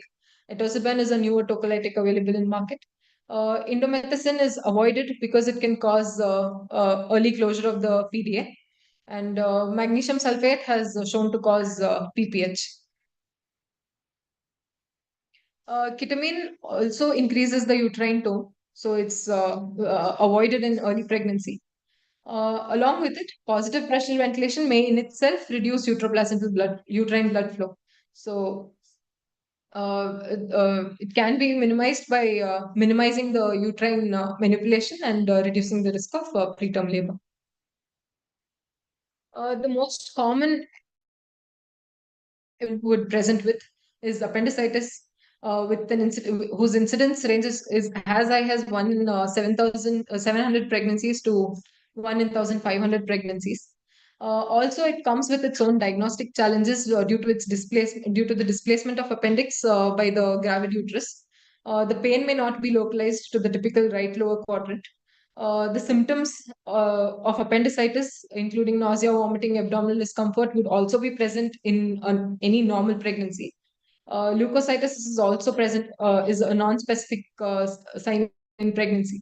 Also, sensitivity to USG is also limited by gestation age. Laparoscopic procedures in pregnancy can safely be performed in any trimester and do not increase the risk of fetal malformations, preterm labor, or miscarriage when compared to open surgeries. Also, they have additional benefit that the patient will have a shorter hospital stay, less post-operative pain, faster recovery, and reduced incidence of wound infections. But during does laparoscopic the surgery, type of laparoscopic surgery or type of surgery has any bearing on the fetus? Yes, sir. Based on the site of surgery mainly, any pelvic surgery which is close to the uterus or any factor causing uterine irritation will have more incidence on preterm labors. But in contrast, the upper abdominal surgeries which are away from the uterus will have significantly lesser incidence of preterm labors. Exactly. Yes. Yes. Yeah. Please continue. So during laparoscopic surgeries, due to the pneumoperitoneum created, the increased intra-abdominal pressure will compress the major vessels, which will reduce the venous return and the cardiac output. So it's important to maintain the insufflation, to limit the insufflation pressure to 10 to 15 mmHg and the flow to 4 liters per minute. CO2 absorption will also reduce PaCO2. So strict TTCO2 monitoring should be done and should be maintained between 28 to 32. Also, left uterine tilt goes without saying. The main concern for trocar insertion would be a possibility to cause a uterine injury. So our main aim should be to make sure that the trocar insertion is done away from the uterine fundus. This can be done with USG guidance or inserting the trocar at the Palmer point using low insufflation pressures. Open laparoscopy or Hassen's technique can also be used. Now there are optical trocars also available. Pregnant patients can also present with certain neurosurgical emergencies like traumatic brain injury, intracranial bleed, AV malformations, CVA, tumors, or spinal cord lesions. So, considering neurosurgery, along with all the considerations we saw prior, additionally, we should make sure that we are minimizing the chances of spine injury. So, fiber optic intubation, mills can be used to minimize the chances of cervical spine injury. Also, the left lateral tilt that we've been giving throughout, we should make sure that it is given to the entire body and not just the hip to avoid manipulation of vertebral column. in case you can also it is also difficult to position the patient in the prone position owing to the gravid uterus. So we might have to take up the patient for a cesarean section prior to the neurosurgery. LMA is used only as a rescue device in cases of unanticipated difficult intubation, and therapeutic hypothermia will be usually avoided. If the fetus is viable at the time of the planned neurosurgery, we can come across three main scenarios. One is wherein you're performing the neurosurgery with a view to maintain the fetus in utero and continue the pregnancy later. Or, as I said prior, due to difficulty in positioning, a cesarean delivery could be done before the neurosurgical procedure. Or you will plan the patient for a cesarean delivery followed by a neurosurgery planned later on. Out of the anticonvulsants, so far only lamotrigine and levetiracetam have been proven to be safely used in pregnancy without any fetal or maternal side effects. All other anticonvulsants have been proven to. They say that they have high due to their high feto-maternal ratio. They owe a high risk of teratogenicity. Mannitol also should be used in the lowest possible doses. They recommend it to be used in at a dose of 0.25 to 0.5 grams per kg because it freely crosses the placenta and accumulates in the fetus, causing hyperosmolality and fluid shifts in the fetus. Also, it can cause electrolyte imbalances in the fetus. Corticosteroids are used in perilesional edema, but it can also have a beneficial effect on the fetal lung maturity, especially when the surgery is being taken up after the fetal viability.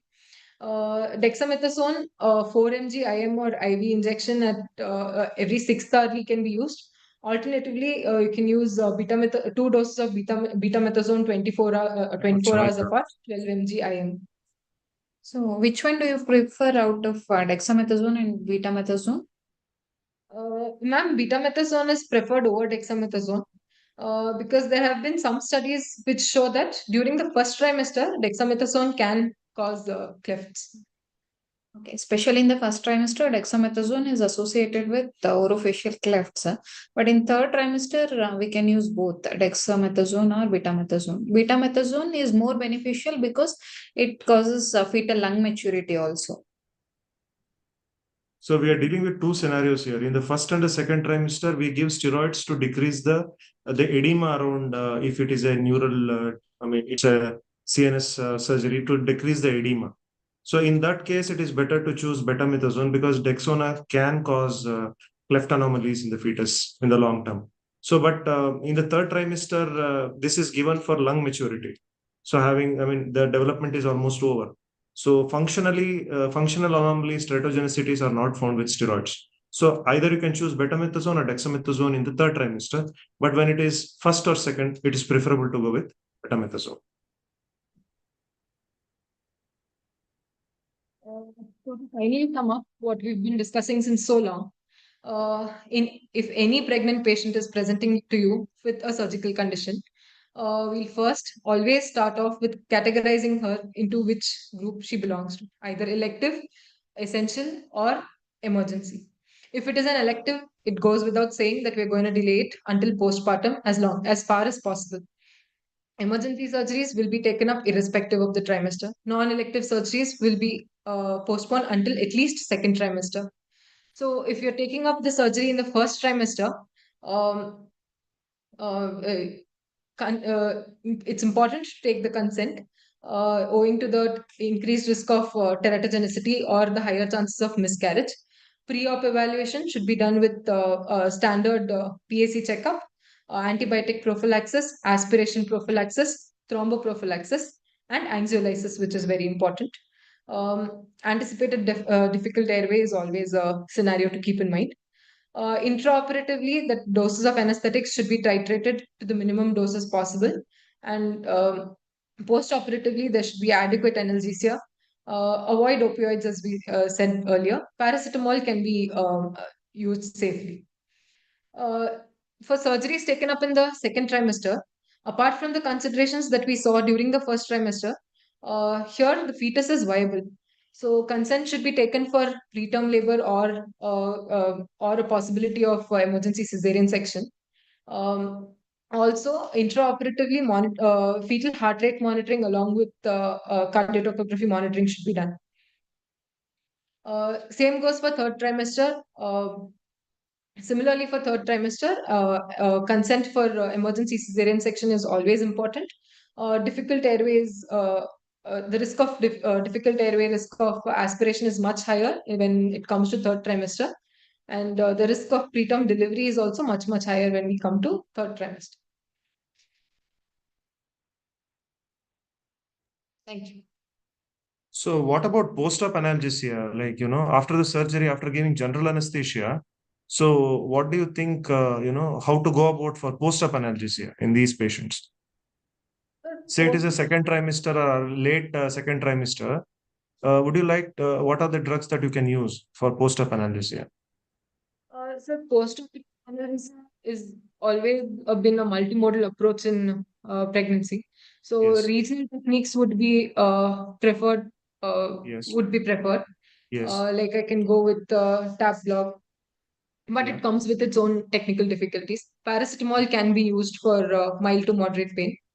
Opioids, we say, should be avoided, but in minimum possible doses, you can still give, but not for long term. Only for acute pain, you can still go with it. What about NSAIDs? NSAIDs should not be given. Yeah, can we, if at all, what if the pain is severe, can we use opioids in them? Yes, a single dose of opioid will not be harmful. As you said, it's a multimodal analgesia. So going with neuraxial blockade, sometimes if you have an epidural catheter, giving drugs via the catheter would be a best option. If that is not there, you can go for ultrasound guided blocks. For port sites, from T6 level, you can go up to L1. You can go for a tap block. Sometimes they have tried rectus sheath block also, but they have technical difficulties with that, with the gravidutrous obstructing. But if you go laterally, subcostal or the lateral approach or the posterior approach to the the tap block, we can give diluted doses of local anesthetics with a little bit of steroids also. So that would give good analgesia. So for mild to moderate pain, as you said, paracetamol is a drug of choice. And for severe pain, occasionally opioids are used, but they should be confined to a couple of days, not more than that, if at all given. Okay, in the latter half of the pregnancy. And NSAIDs, yes, NSAIDs are avoided in the first and the second trimester because it might cause oligohydramnias in the fetus, or it can cause renal disturbances. NSAIDs. But if you are giving either, it may be COX-1 inhibitor or COX-2 inhibitors, anything, both have got its own side effects. But if you go to the final trimester, that is after 30 weeks, it can close the patent ductus arteriosus, which the patency will be closed prematurely. So that can lead to pulmonary hypertension and have problems in the baby. So better to avoid NSAIDs in the final trimesters. So multimodal analgesia, neuraxial blockade, the ultrasound guided blocks, with paracetamol is the way to go.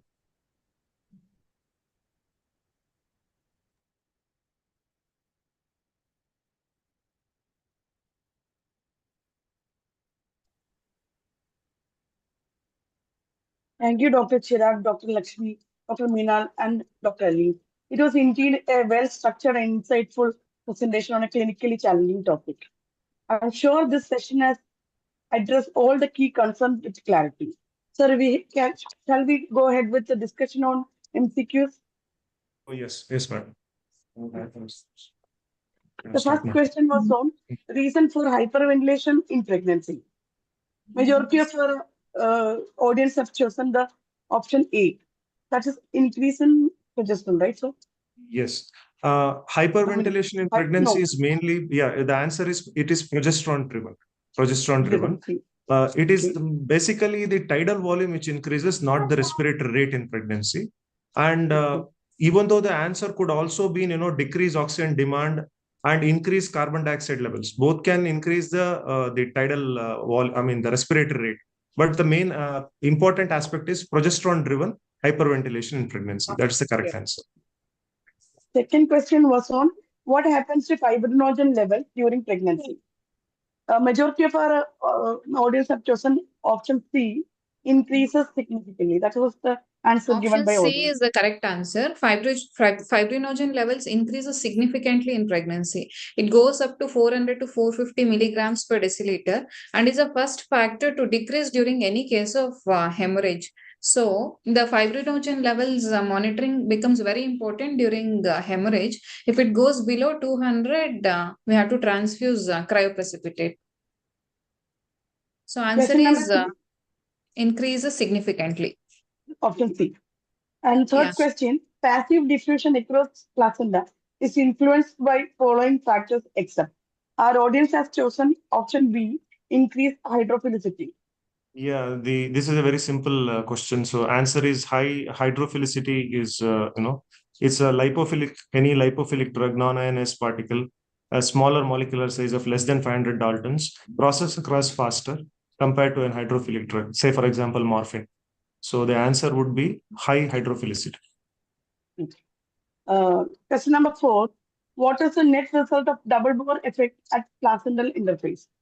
What audience has given is answer option C, facilitated oxygen delivery from maternal to fetal blood. Okay. The answer is correct. Option C is correct. Facilitated oxygen delivery from maternal to fetal blood. What happens in double bore effect is it is a relationship between carbon dioxide and H plus ions. In the maternal blood, the fetal carbon dioxide diffuses into the maternal blood, which results in decrease in pH. So that the maternal hemoglobin releases more oxygen. There is rightward shift of the oxyhemoglobin dissociation curve. Whereas in the fetal blood, there is loss of carbon dioxide, increase in the pH, and the fetal hemoglobin binds more oxygen more readily. So there is leftward shift of the oxyhemoglobin dissociation curve. So this results in enhanced delivery of oxygen from mother to fetus. Option C is the correct answer. Question number 5. What is the physiological significance of lower P50 of fetal hemoglobin? Audience has given the choice C, enhances oxygen loading from maternal circulation. Okay, P50 is the saturation of the oxygen at which the hemoglobin is 50% saturated. So PO2 of the oxygen. So the fetal P50 value in the fetal hemoglobin is around 19 millimeters of mercury. When compared to adults, it is around 27. So why this happens is fetal hemoglobin is different to adult hemoglobin. In the sense, fetal has got 2 alpha and 2 gamma subunits compared to the adult hemoglobin, which has alpha and beta. So when this happens, the ODC curve shifts to the left. So in a relatively hypoxic environment in the placenta, the fetus will have more binding of oxygen because of the low P50 value. At a lesser PO2s, oxygen is bound to hemoglobin and there is a decreased affinity to 2,3-DPG. So the answer would be, and this will enhance the oxygen loading from maternal circulation. So answer would be the low, that's the answer. Okay. Question number 6, Stigmadex. Option A is the answer. What audience has chosen? Okay. Sugammadex, the answer is it may bind to progesterone and it is not preferred in first trimester.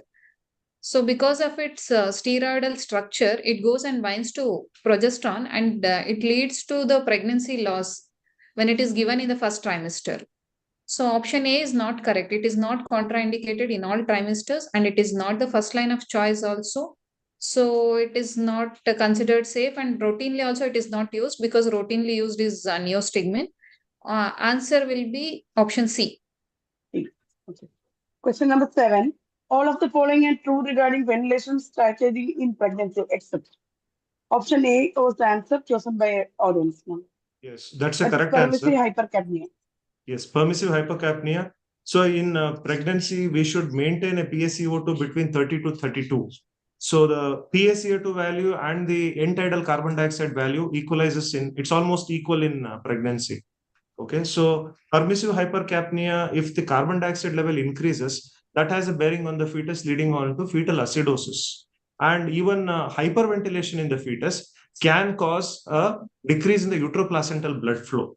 So it is always advisable not to go for too much of ventilation or to keep a permissive hypercapnia. to maintain a PSCO2, especially in laparoscopic surgeries, between 30 to 32 millimeters of mercury is advisable. So the correct answer is permissive hypercapnia, which is not used.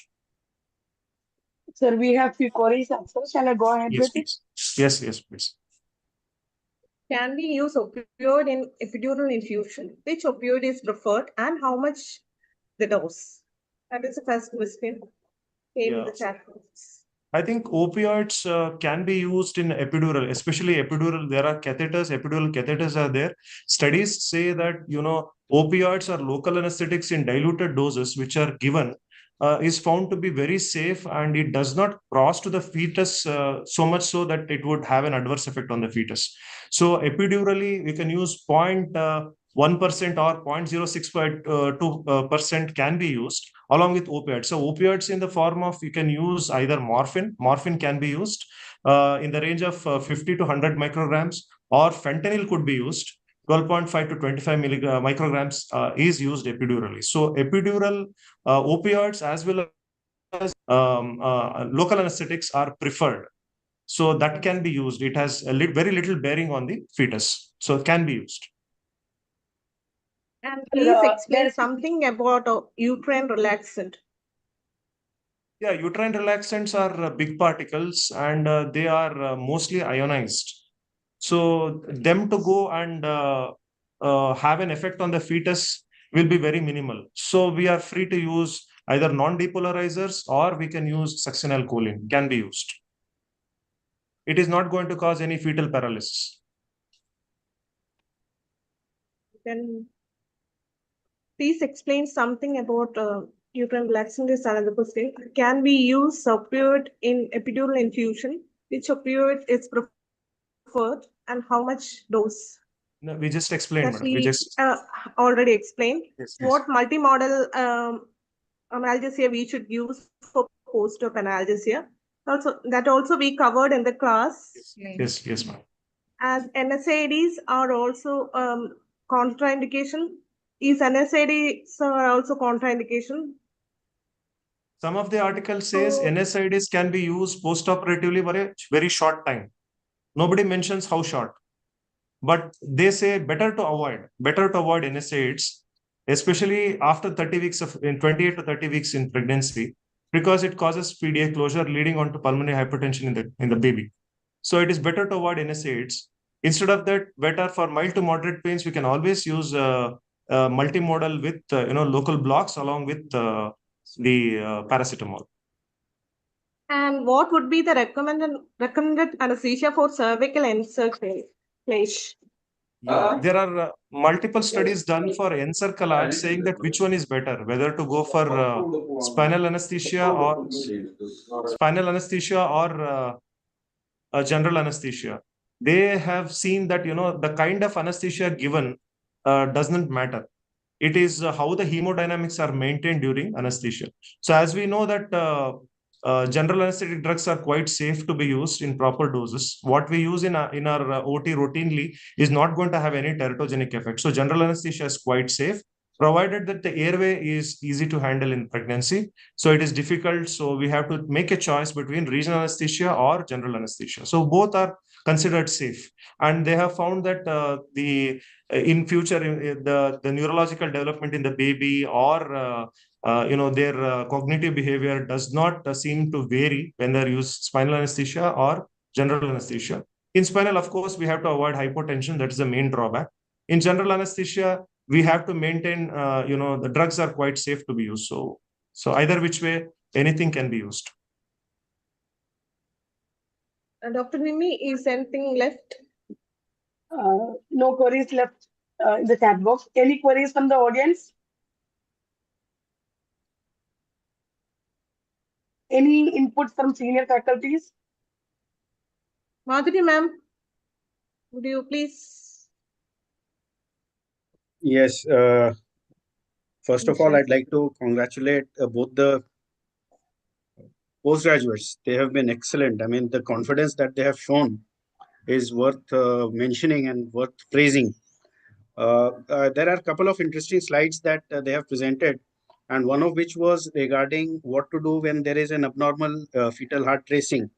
If you remember, There is just one very recent change I would like to highlight regarding oxygen supplementation in patients or mothers who have abnormal fetal heart tracings.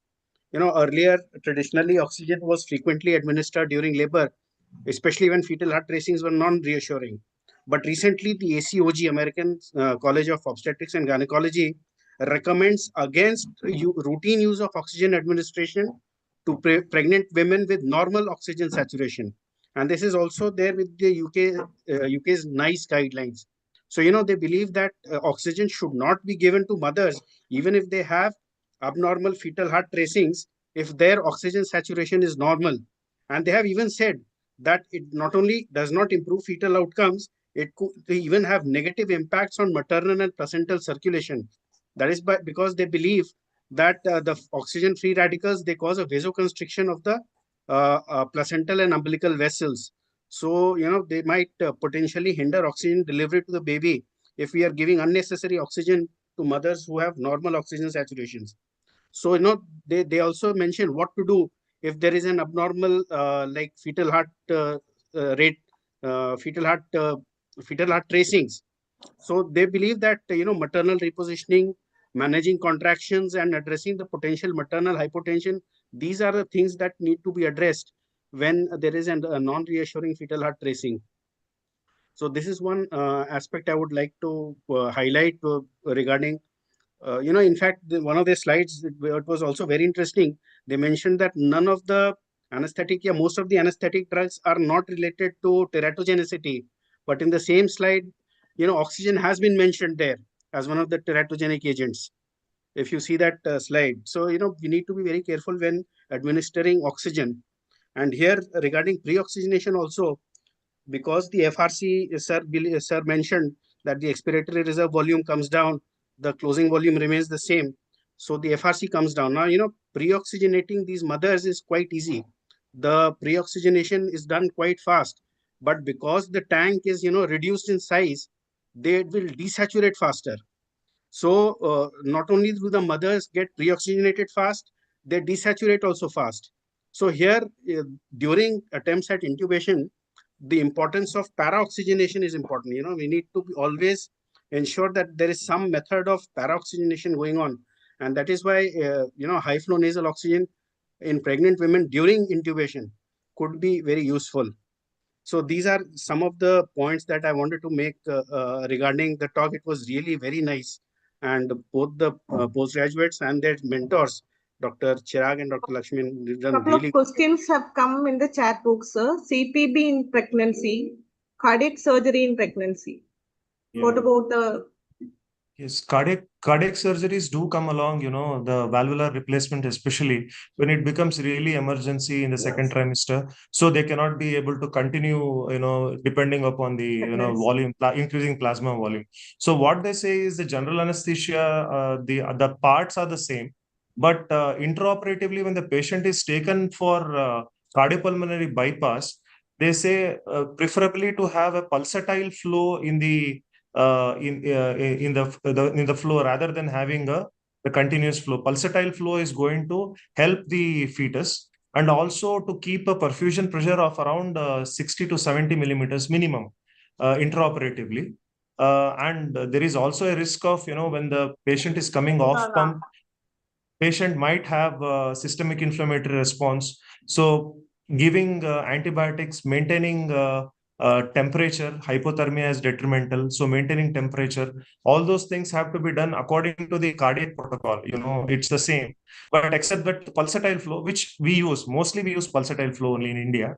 So pulsatile flow is preferred, and to maintain a perfusion pressure of around 60 to 70 millimeters to the minimum to maintain the utero-placental circulation. Sir, we have more queries on positioning of mother in ortho cases. Does positioning have much effect on mother in ortho cases?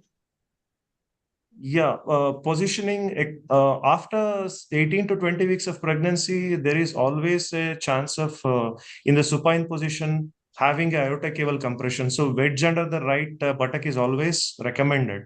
But having said that, If at all the surgery has to go on compromising the position, I think frequent changes in the position might be required intraoperatively. So position, yes, it does have a bearing. It can cause hypotension. So that is why intraoperative fetal monitoring and assurance that the fetus is doing well is very important in these patients. Yes, it has a bearing. Yes. One more question, sir. What about a patient with anemia and oxygen therapy for the same patient if HB is less than 8? That's what. Yeah, I think all the institutions will have a protocol to maintain while taking up the case. If at all, if it is anemia is very severe, like in case, moderate to severe anemia, they go about blood transfusion because they don't have time. So blood transfusion is the only thing, at least maintain a hemoglobin of 10 before taking up the surgery. So anemia has to be addressed. If at all there is a time of a couple of weeks or so, you can always give iron sorbitrate, IV infusion of iron and get the hemoglobin up. So having said that, we all go for transfusion. Yes, anemia has got a bearing. Intraoperatively, patient can go for tachycardia, hypotension. Those chances are there. So better to treat anemia before taking up. Okay. Thank you, sir. One more query is on thrive during pregnancy, sir. Yes, Thrive actually it is a bulk flow of oxygen. It's a passive diffusion of oxygen across the upper airway to the alveoli. Even to increase the safe apnea period, Thrive can be used, or you can use a nasal prongs, keep a higher oxygen flow.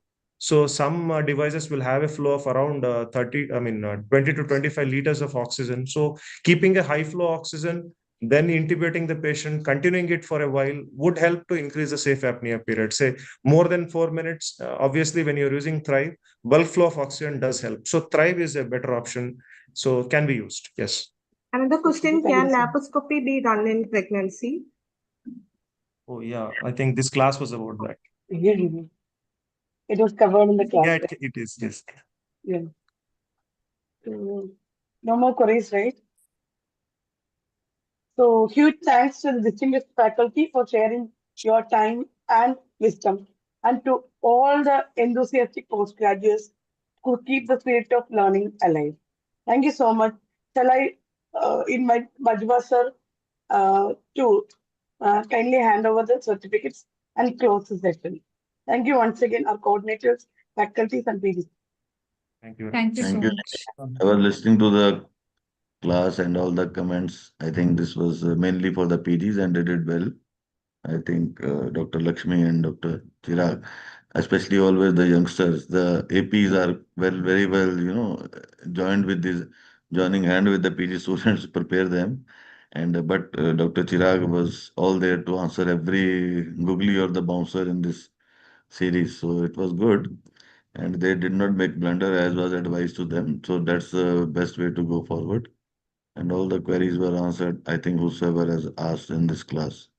So I will just try to just wait for a minute so that we have to felicitate our presenters today.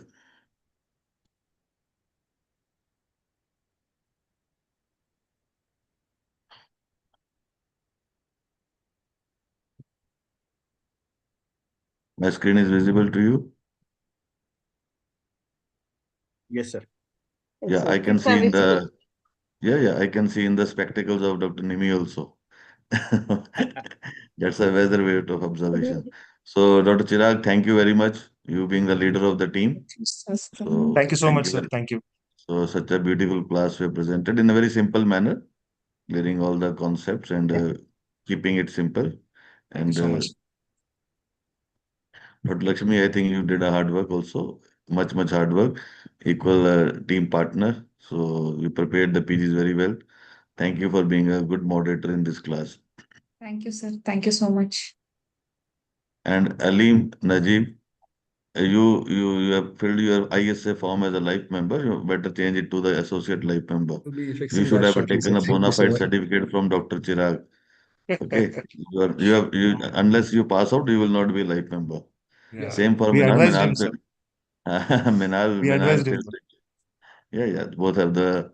So Alim and Minal, you did very well for the class. That's why I already praised you. So keep on doing like that. In the final also, you will be performing in the same manner, I think. Much better Hope so, other sir. than today Thank you was so much, your sir. stage show.